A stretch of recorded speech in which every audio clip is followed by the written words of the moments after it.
প্রিয় নেতৃবৃন্দ, আপনারা জানেন ভারপ্রাপ্ত চেয়ারম্যান জনাব তারেক রহমান তিনি আজকেই 12টার সময় দেশে এসেছেন। এসেই তিনি আমাদের এই মঞ্চে উপস্থিত হয়েছেন এবং আপনাদের প্রতি, দেশবাসীর প্রতি কৃতজ্ঞতা প্রকাশ করেছেন, ধন্যবাদ জানিয়েছেন। পাশাপাশি আজকে তিনি যে গুরুত্বপূর্ণ দিক নির্দেশনামূলক বক্তব্য রেখেছেন, সেই জন্য আমরা জাতীয়তাবাদী দলের পক্ষ থেকে আমাদের হাজার হাজার লক্ষ লক্ষ যে মানুষ এখানে উপস্থিত হয়েছেন ওনাকে এবং সকল উৎসুক সাধারণ মানুষকে আমি আন্তরিকভাবে মোবারকবাদ জানাই, ধন্যবাদ জানাই এবং তারেক রহমানের প্রতিও আমরা গভীর কৃতজ্ঞতা প্রকাশ করছি। তাকে ধন্যবাদ জানাই, তাকে অভিনন্দন জানাই। এই মুহূর্তে আমি অনুরোধ করব যে উনি যে বহরে যাচ্ছেন, অনেকগুলো গাড়ি রয়েছে, আপনাদের যাতায়াতের হয়তো বা অসুবিধা হবে ঠিকই, কিন্তু আগে ওনার গাড়িটা, ওনার বহরটা যেন সুন্দরভাবে যেতে পারে, কারণ তিনি এই মুহূর্তে এবার কেয়ার হসপিটালে যাবেন। সেখানে আপসীন দেশনেত্রী বেগম খালেদা জিয়া খুবই অসুস্থ, মায়ের পাশে ছেলে, একটা হৃদয় বিদারক পরিস্থিতি। সেই অনুযায়ী তাড়াতাড়ি যেন উনি যেতে পারেন।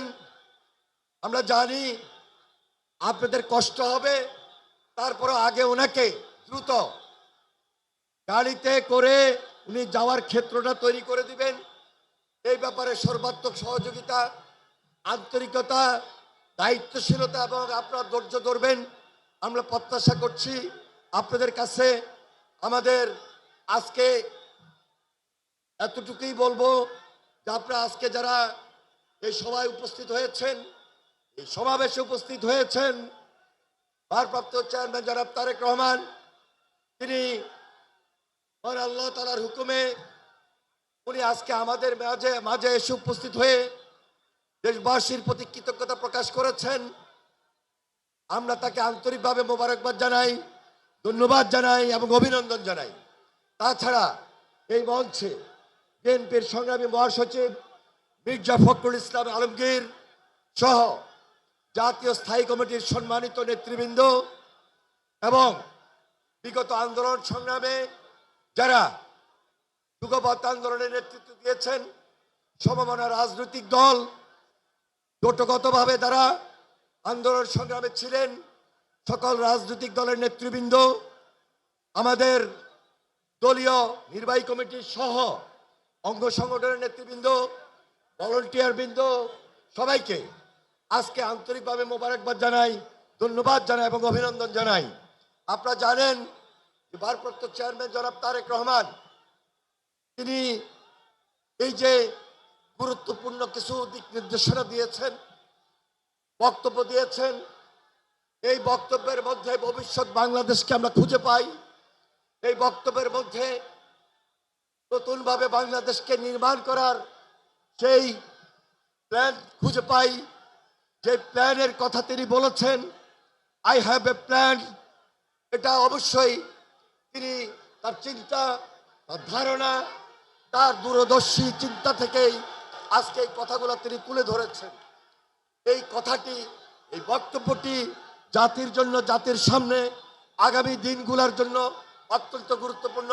কারণ আমরা সব সময় বলেছি এই দেশটাকে গড়ব, নতুন করে গড়ব, নতুনভাবে নির্মাণ করব, নতুনভাবে বিনির্মাণ করব। সেই জন্য জনাব তারেক রহমান তার নিজস্ব যে প্ল্যান, নিজস্ব যে পরিকল্পনা, সেটি আপনাদের সামনে তুলে ধরেছেন এবং তুলে ধরতে গিয়ে তিনি কিছু পরিকল্পনা মাফিক কথাও বলেছেন। তার এই দিক নির্দেশনামূলক বক্তব্য আমাদেরকে সাহস জুগিয়েছে, আমরা মনোবল পেয়েছি। আমরা তাকে আন্তরিকভাবে মোবারকবাদ জানাই, তাকে ধন্যবাদ জানাই। সেই সাথে সাথে আমি আপনাদের দৃষ্টি আকর্ষণ করে শুধু এটাই বলবো, আমাদের নেত্রী বেগম খালেদা জিয়া দীর্ঘদিন অসুস্থ রয়েছেন। এখন এত বেশি অসুস্থ, এবার কেয়ার হসপিটালে মৃত্যুর সঙ্গে পাঞ্জা লড়ছেন। মহান আল্লাহ তাআলার কাছে আমরা দোয়া করছি, প্রার্থনা করছি, মহান আল্লাহ তাআলা যেন তাকে সুস্থ করে, সুস্থ রেখে আমাদের মাঝে কথা বলার সুযোগ তৈরি করে দেন। আমরা যেন সাহস পাই, আমরা যেন মনোবল পাই, কারণ তিনি আমাদের শ্রদ্ধা সম্মানের জায়গায় রয়েছেন। তিনি আমাদের মনোবল, তিনি আমাদের সাহস। আমি সবাইকে উদাত্ত আহ্বান জানাবো, ভারপ্রাপ্ত চেয়ারম্যান জনাব তারেক রহমান তিনি রাজধানীর এভার কেয়ার হসপিটালে যাওয়ার ক্ষেত্রে আপনাদের সহযোগিতা এবং শৃঙ্খলার মধ্যে দিয়ে ওনার গাড়ির বহরটি যেন সুন্দরভাবে যেতে পারে, সেজন্য আমি আপনাদের সবাইকে এই বিশেষ সহযোগিতার হাত বাড়িয়ে দেওয়া, আপনাদের সবাইকে আন্তরিকভাবে মোবারকবাদ জানাই এবং ধন্যবাদ জানাই যে আপনারা যে কাজটুকু করেছেন বাকিটা করে আপনারা প্রমাণ করবেন।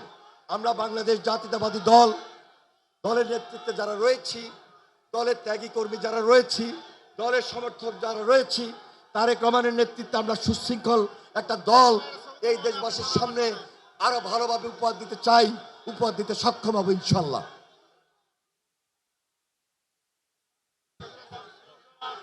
প্রিয় ভাইরা, আমাদের ভারপ্রাপ্ত চেয়ারম্যান দেশনায়ক তারেক রহমান এখন হসপিটালে যাবে। যারা রাস্তায় দাঁড়িয়ে আছেন দয়া করে গাড়িগুলি যাতে যেতে পারে সেই ব্যাপারে আপনাদের সহযোগিতা কামনা করছি। আপনারা সহযোগিতা করলে আমাদের প্রিয় নেতা, আমাদের অভিভাবক ভারপ্রাপ্ত চেয়ারম্যান দেশনায়ক তারেক রহমান, আমাদের নেত্রী দেশনেত্রী বেগম খালেদা জিয়ার হসপিটালে যাবে, এরপরে বাসায় যাবে। আপনারা সর্বোচ্চ সুশৃঙ্খলভাবে গাড়িটি যেতে দিবেন। ওই শেষবারের মতো বলতে হবে নেতা আছে, সবাইকে হাত তুলে বলতে হবে নেতা আছে, সবাইকে জোরে ধরতে হবে নেতা আছে। ও